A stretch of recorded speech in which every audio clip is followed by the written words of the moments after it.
On the 21st of November, a new Russian missile hit Ukraine's Dnipro. It carried 6 warheads, their impact seen as bright flashes, although the damage caused was limited.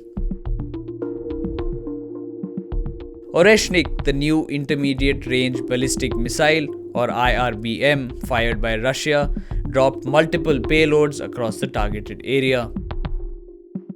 This is a characteristic of intercontinental ballistic missiles, also called ICBMs.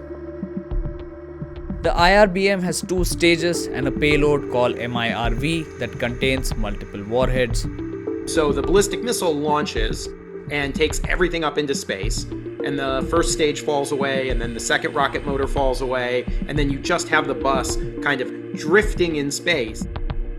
It was launched from Russia's Kapustin Yar, which is about 800 kilometers from the target.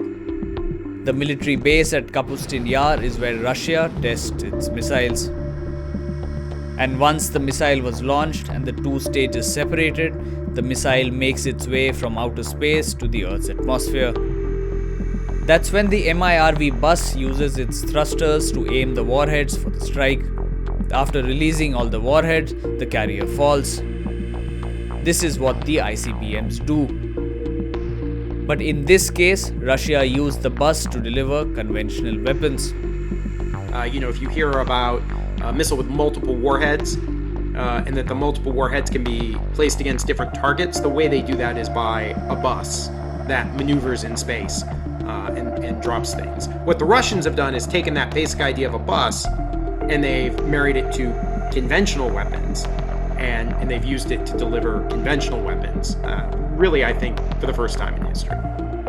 The exact place that the Russians targeted in Dnipro was this, a military-industrial base. What we saw is the bus carried probably 6 warheads, and each of those 6 warheads carried 6 submunitions. So what you saw were 6 different sets of 6 little missiles striking the base, and they each went to slightly different places, and that's because the bus was able to maneuver and drop them in different spots.